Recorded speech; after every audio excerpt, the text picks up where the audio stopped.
All right, let's jump straight into the high-yield algorithms for geriatric safety and delirium. When you're tackling these scenarios, you absolutely need a systematic approach to evaluating baseline function, fall risk, and acute decline. The primary goal here is straightforward but crucial. You have to be able to seamlessly differentiate normal aging from true pathological impairment and quickly identify any reversible triggers. Picture this. An older adult presents with acute confusion, blurry vision, dry mucous membranes, decreased bowel sounds, and a widely dilated 8mm pupil. You probably instantly recognize this as the classic anticholinergic toxidrome. But hold on. Before we lock in a specific overdose diagnosis, we need to establish the broader framework for evaluating any acute decline in this patient population. So we all know physiologic reserve declines as we age, right? We're talking about decreased renal function, immunosenescence, sarcopenia, osteopenia, cartilage thinning, and a decreased maximal heart rate. But here is the key. That decline does not automatically equal disease. In normal aging, fluid intelligence might drop a bit, but the patient's functioning in all activities of daily living, or ADLs, remains completely intact. Now, with mild cognitive impairment, there is a measurable decline in cognitive domains, but the patient compensates and still functions normally. The absolute red flag? Loss of ADL function. That instantly indicates pathology. Now let's strictly delineate between irreversible and reversible cognitive issues. Major neurocognitive disorder, which we know as dementia, presents with marked, irreversible functional impairment that creeps in chronically over months to years. In sharp contrast, major depression can present as reversible mild to moderate cognitive impairment, often called pseudodementia. This is episodic, it develops over just weeks to months, and brings classic features like low mood and poor energy. You absolutely must rule out depression before you even think about establishing a formal dementia diagnosis. Okay, watch out for this massive exam trap. Do not overtest normal age-related changes while totally missing actual syndromes caused by medications, dehydration, infection, or environmental hazards. Normal aging naturally includes a slow decline of executive functioning, attention span, and problem-solving once a patient passes age 70. Plus, an isolated loss of vibratory sensation in the distal extremities, that's a very common benign neurologic change. If there are no other focal deficits, do not mistakenly work this up as a primary progressive neuropathy. However, actual motor weakness absolutely indicates pathology. Falls are a leading cause of morbidity, so you need to evaluate all of them with a solid history, a timed up and go test, orthostatic vitals, and vision and hearing checks. For outpatient fall prevention, you're looking at correcting vitamin D deficiency and aggressively addressing home safety hazards.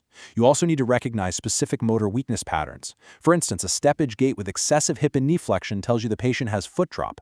That points directly to an L5 radiculopathy or a common perineal neuropathy because both cause dorsiflexion weakness.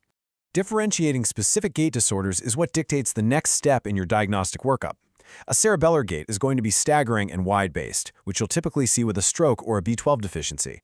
On the flip side, frontal gait apraxia is magnetic. The patient's feet literally appear glued to the floor, complete with start and turn hesitation. That is the classic presentation for normal pressure hydrocephalus. Identifying these distinct patterns allows you to quickly isolate the underlying neurological deficit. Let's shift to acute decompensations. We definitively diagnose delirium using the confusion assessment method, or the CAM criteria. Listen closely. An acute, fluctuating course plus inattention are mandatory. The patient has to be easily distractible.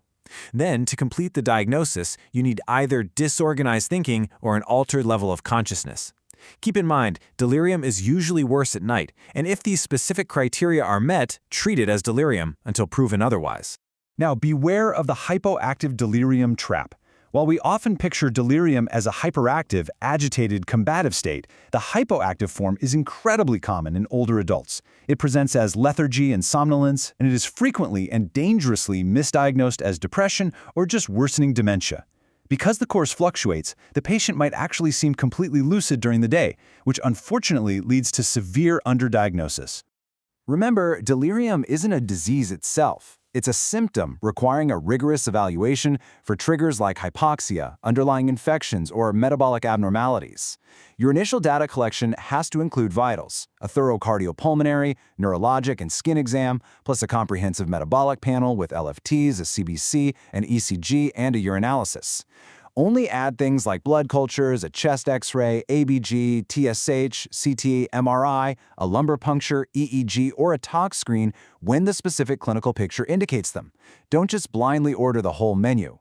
Something as simple as a urinary tract infection or urinary retention can easily trigger severe delirium. You can screen for these reversible causes using the DIAPER as mnemonic. Keep in mind, elderly patients often won't have typical UTI symptoms like dysuria. Their primary and sometimes only symptom may be acute confusion. You also need to address restricted mobility and stool impaction immediately. And a critical point here, in dependent patients, recurrent issues like severe dehydration, untreated impaction, or unaddressed mobility limitations should absolutely prompt you to screen for potential neglect. When it comes to management, the definitive treatment for delirium is finding and treating that underlying cause. Non-pharmacologic care is strictly your first-line approach.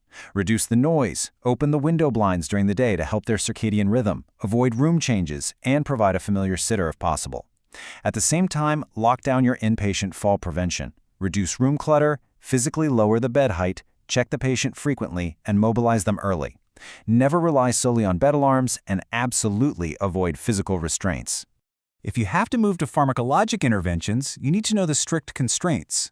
Using antipsychotics is actually an off-label indication here, and they should only ever be used for severe agitation or psychosis that poses a direct physical risk of harm to the patient or the hospital staff. What about benzodiazepines? They are specifically reserved for withdrawal syndromes like alcohol withdrawal or in cases of antipsychotic failure. If you use them outside of those specific scenarios, benzos carry a notoriously high risk of causing paradoxical agitation and actually prolonging the delirium. Here is a hard stop. If your patient has Lewy body dementia, they are exquisitely sensitive to antipsychotics. Using first-generation antipsychotics in these specific patients is strictly contraindicated. Why? Because it will severely exacerbate their confusion, their Parkinsonism, and their autonomic dysfunction. If you have a patient with Lewy body dementia who is experiencing functionally impairing visual hallucinations, low-dose, second-generation antipsychotics like quetiapine are the preferred and much safer choice. Let's circle back to that initial anticholinergic toxidrome vignette. Older patients are exceptionally vulnerable to polypharmacy, largely due to decreased renal clearance and the fact that they often have multiple prescribers. The classic symptoms are altered mental status, ciliary muscle paralysis causing that mydriasis, and decreased detrusor contraction leading to urinary retention. In other words, mad as a hatter, blind as a bat, and full as a flask. You must scrutinize every single medication for its indication, proper renal dosing, and overall anticholinergic burden. You have to carefully audit medication lists for common culprits, specifically watching out for first-generation antihistamines and tricyclic antidepressants. This is where you apply the Beers criteria to avoid potentially inappropriate drugs. Discontinue alpha blockers that cause orthostatic hypotension. Stop opioids that increase sedation and fall risk. Ditch NSAIDs that exacerbate GI bleeding, especially if they are on concurrent anticoagulation. And watch out for proton pump inhibitors that increase the risk of C. difficile. Always write prescriptions in plain language and clearly include the indication. We cannot afford to miss delirium or polypharmacy hazards on the wards because the complications shift incredibly fast. In the short term, you're looking at morbidities like disorientation, dangerous falls, immobility, and aspiration pneumonia. But if left unchecked, these acute issues snowball rapidly into persistent delirium, forced nursing home placement, and permanent, irreversible cognitive decline.